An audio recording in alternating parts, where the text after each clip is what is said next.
Let us talk affixes. So a couple days ago, I made a video talking about everything that you needed to know about the dungeons. But you need to kind of know what's going on with the affix system in War Within. So basically, affixes have been completely revamped in the War Within, where they are nothing like they were basically since the inception of Mythic Plus. Gone is the days of having Sanguine, gone is the days of having Bolstering, and now we are in an era of new affixes, and we have some new ones to discuss. We have some old ones that are returning, and then we also have a change and a shift in how the affixes themselves work. First and foremost, the affixes are a little bit different on +2, and the affix levels are a little bit different. On +2, Xalatath's bargain affixes appear on a weekly rotation. I'm going to cover exactly what Xalatath's bargain's affixes are and what they do in just a couple of seconds, but just know that they're on the +2 key level, so they're always present. On the +4 key level, you get Fortified or Tyrannical being active, alternating on a weekly rotation. At +7, Challenger's Peril is active on all keystones, and Challenger's Peril is, instead of losing 5 seconds per death off the death timer, you lose 15. And so that ends up creating a little bit more time retention. It's a bit more punishing for players who have deaths in dungeons. It creates a little bit more time retention, and so that's active on +7 level.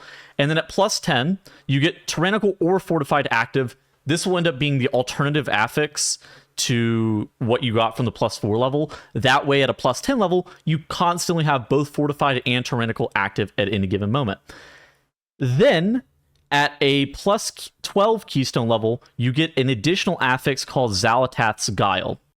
Xalatath's Guile replaces the Xalatath's Bargain affix, and what the Xalatath's Guile does is it is a 20% health and damage modifier to all mobs in Mythic Plus, and then you no longer have the Bargain affixes apparent. So if you're only going to be playing +12s for the entire season, first off, you're probably getting the rank 1 Mythic Plus title, and secondly, you don't really care about the Bargain affixes, because you're only going to be playing with the Guile most of the time, assuming that you're doing above +12s.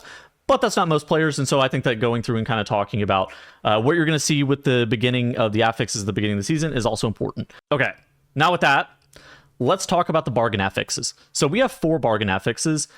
Basically, the bargain affixes are Ascendant, Oblivion, Devour, and Voidbound. Those are the 4 names of the affixes, and they all do slightly different things.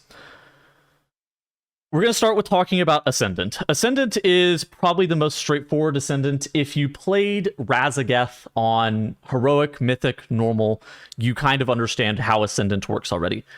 Basically, Xalatath will come down and call down these orbs that pepper the battlefield, and they're kind of stacked up. You get 10 of them at any given time. You press a CC ability or an interrupt on them, they expire, and then they explode, giving you a buff called Unstable Power, or Cosmic Ascension. Unstable Power is the debuff. Cosmic Ascension. Whenever you interrupt these orbs, you get 2% haste per stack. So basically, you can get up to 20% haste whenever you CC all 10 of the orbs. However, if the orbs go off and say they finish their cast without getting CC'd, then the mobs get 10% haste per orb that you actually left and you didn't end up CCing.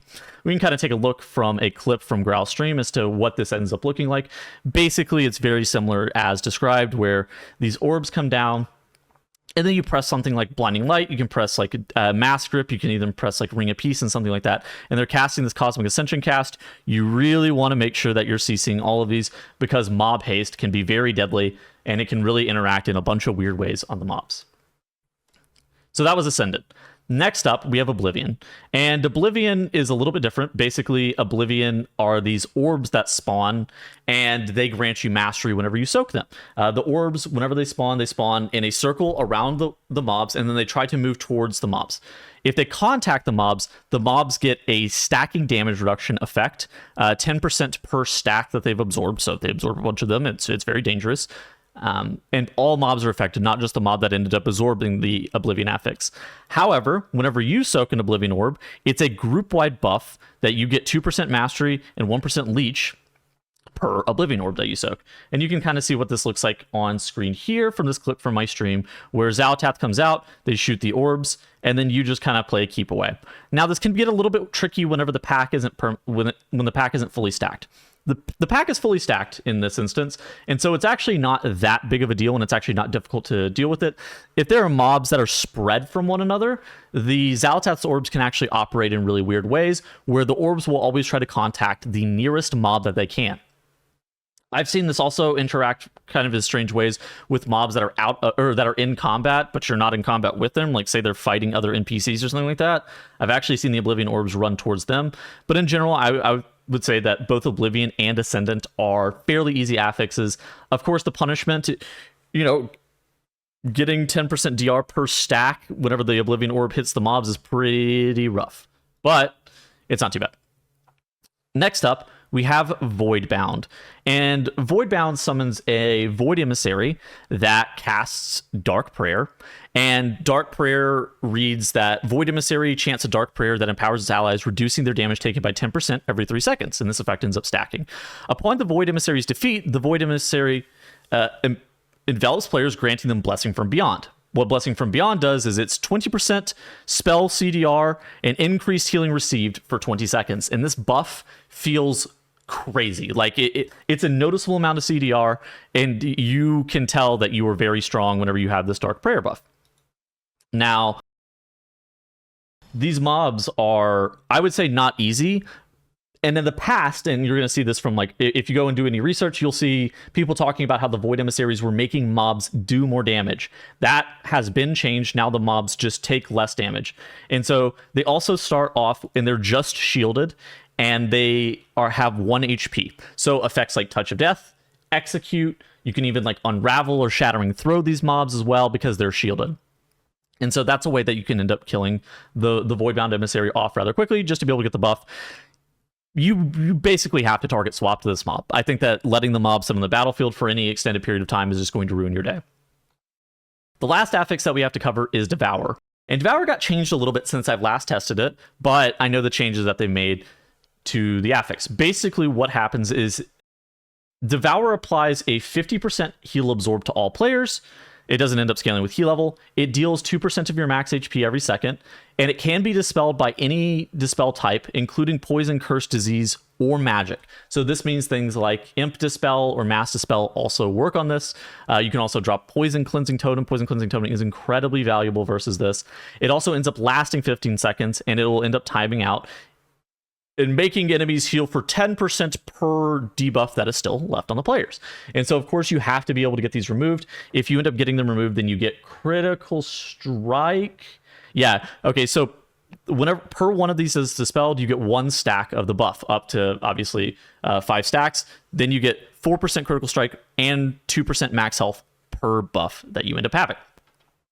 Now, you can use your Dispel multiple times. If you were doing the math here, your Dispel is not 15-second cooldown, so you can actually Dispel this two times, maybe 3 times if you're an Evoker with Interwoven Threads, potentially. And so you're able to get these all removed from your players, assuming that you're able to use a Dispel. This was a little bit too hard. Now, it has been changed, and instead of being just a Dispel that's on the players, instead now they've changed it to be, or not a Dispel, but a Heal Absorb. Instead now it's a dot, because putting the Heal Absorb on the players was, I would have argued, way too difficult, especially whenever it's overlapping with certain mechanics. You were just not really able to get through it. And it takes a while for healers in Season 1 to actually heal 50% of your HP. So you were basically 100% reliant on these Dispel types. And so what they've done instead is now it's a Heal Absorb, but it's in the form of a dot. And what I mean whenever I say that is you can actually look at, you can actually heal the players through the dot, where they're not going to actually be sitting at that health threshold. And so they have to consume 50% of their HP over the 15 seconds, or obviously receive the dispels in this instance, or that debuff ends up going off. And you can actually see kind of what it looks like on screen here. My frames aren't set up perfectly to be able to actually show what it looks like, but whenever the affix procs on everybody, you see that we all receive a very large heal absorb on our players. It's, again, it was 75% whenever it first launched. It's now 50%. And everybody goes to dispel themselves. Even magic dispels and other things like that work super well. I think that this affix is going to be a little bit easier than it was. And I think that, your healer being able to actually heal through this, you're going to be taking 2% max health per second while everybody gets the debuff off of it. I think that this is going to end up being much, much easier. But in general, though, that is the updates to affixes. That's everything I know about the affixes in the current season. That's basically how it's going to end up being. Those were the +2 affixes, basically, right? So just in summary, the +2 affixes are going to be the Xalatath's bargains. Those were the affixes I just covered. Those are seasonal, like, level in terms of difficulty. Those are seasonal level affixes. Then you have fortified or tyrannical. Then you have Challenger's Peril, which is the 15-second death penalty. And then you have the other one of fortified or tyrannical. And then again, if you go to that +12 level, you're basically pushing for score and pushing for title, but then the affixes are removed instead or replaced with a 20% damage and health modifier on all the mobs. I'm going to say it right now. The Kiss Curse affixes from the bargains are much easier than doing the Guile. The Guile is incredibly difficult at +12. So especially early on, whenever you're trying to push for gear and you're trying to get this Great Vault, if you're looking to just do for Great Vault level gear, you should be looking to do it +10. That is the level that we're looking for. That is like the cap. Don't try to go to 12s. 12s, the mob HP scaling is just completely out of whack. I don't say it's out of whack. It's just like, it's a different game mode. You're not farming 12s for gear, basically. I've also had a bunch of questions on my stream asking me about dungeon score. Straight up, I don't know the answer. The last thing I heard about dungeon score was what was stated in this blue post, where they said, we're evaluating how dungeon scores are granted under this new model. We believe these changes, along with our heroic and mythic dungeon changes, will provide players with ways to engage in dungeons similar to the setting that they prefer. This is a fresh look on Mythic Plus, and we look forward to your feedback and continuing discussion on these affixes and overall system changes. What I suspect has happened is that they've just merged tyrannical and fortified affixes into one. That's what it seems like it happened. Just from testing on the beta, it looked like there was just going to be one continuous score that was no longer fortified nor tyrannical. Now, I'm not positive that that's actually even true. So I'm just gonna say that with a very large caveat. Another thing that you probably want to know before we start talking about the affixes is there's a little bit of a change in terms of gearing that you get from End of Dungeon rewards. So, End of Dungeon rewards and Great Vault rewards have been shifted a little bit. Great Vault only offers Myth Track from a +10. So whenever you go back and look at what we're doing here, basically you have to be able to do a dungeon with both Tyrannical and Fortified on it to be able to actually get Myth Track gear from your Great Vault. Hero Track still starts at a +7, but it starts at Hero 1. And so you're going to be wanting to farm 7s for End of Dungeon rewards for gear. In theory, you could farm 9s for Hero 2. But you really want to be doing a bunch of 10s for your Great Vault filling. Anyhow, that's it. That's everything you needed about affixes in the War Within. I really hope that this video helps you guys. I'm going to be uploading daily YouTube videos talking about tips for dungeons, tips for specific bosses, any tech that I end up finding. I'm also going to talk about that week in Mythic Plus. I'm going to talk about some of the meta trends that we're seeing. So if you like that kind of content related towards Mythic Plus, make sure you leave a like and subscribe, and I will see you guys in the next video. Goodbye.